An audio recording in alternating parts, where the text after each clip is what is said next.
Seu nome, onde trabalha, sua procedência, por favor. Me permita falar de pé, Excelência, porque a minha cadeira aqui está estragada. Bom, esse é outro problema. Eu sou Felipe Marcelo Gimenez, eu sou procurador do Estado de Mato Grosso do Sul, minha OAB é MS 7580, estou aqui representando a Associação Pátria Brasil. E não é propriamente uma pergunta, Excelência, eu quero usar uma expressão lá da tua terra.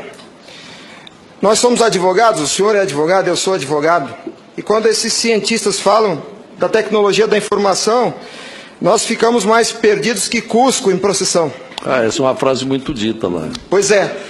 Acontece que o nosso povo vem sendo enganado por essa máquina, essa arapuca, porque sempre que olhamos para o problema, tentamos enxergá-lo através da tecnologia.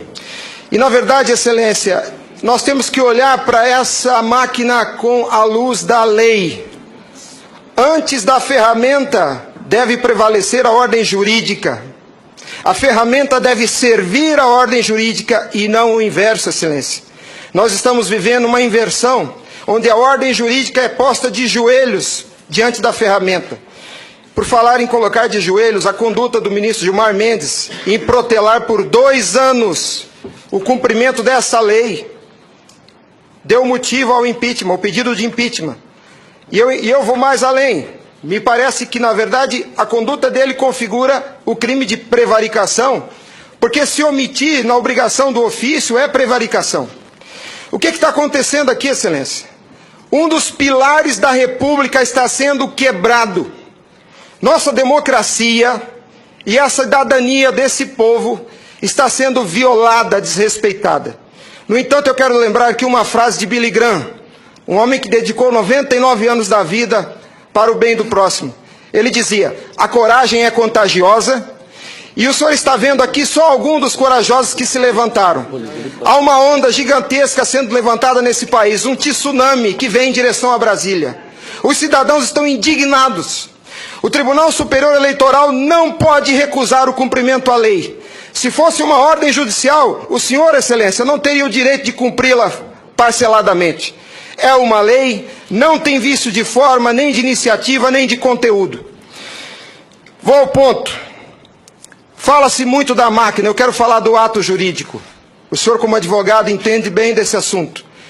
Somente o exercício do voto é secreto para garantir ao cidadão a liberdade de escolha.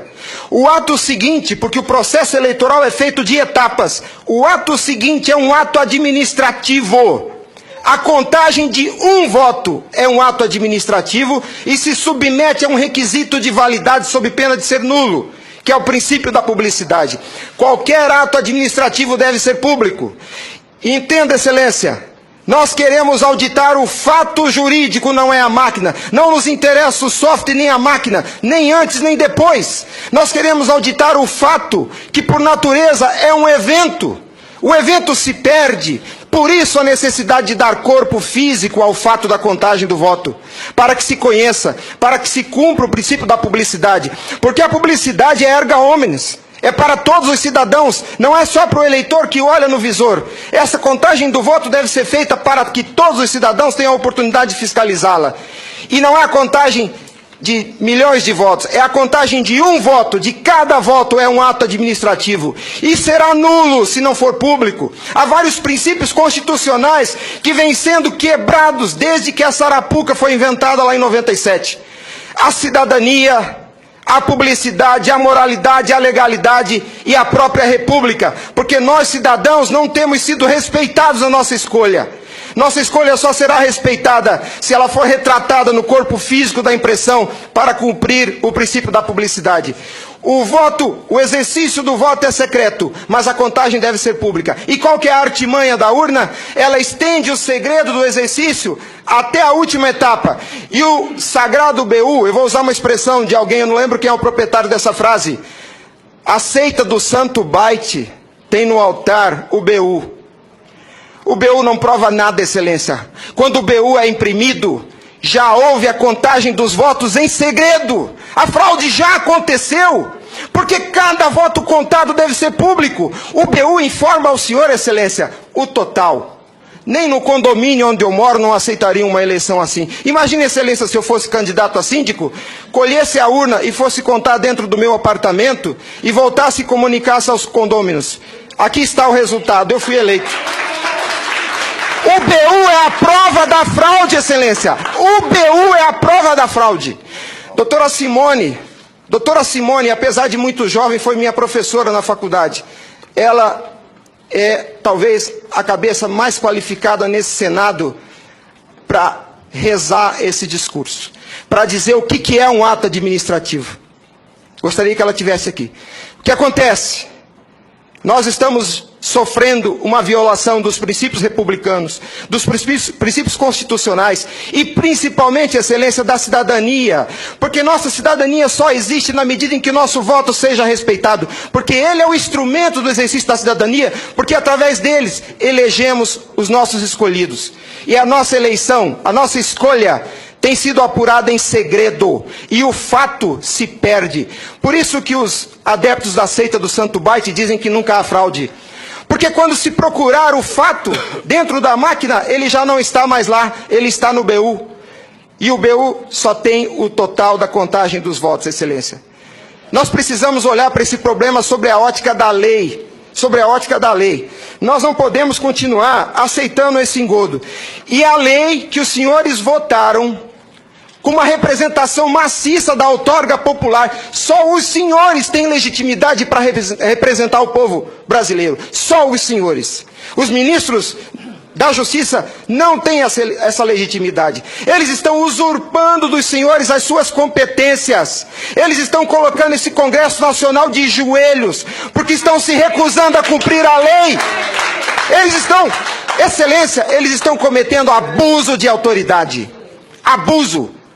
Porque essa lei que os senhores votaram com 71% do Congresso Nacional, a derrubada do veto teve um peso de outorga popular maior do que as emendas à Constituição. 71% do Congresso Nacional disse, em nome do povo, será impresso o voto.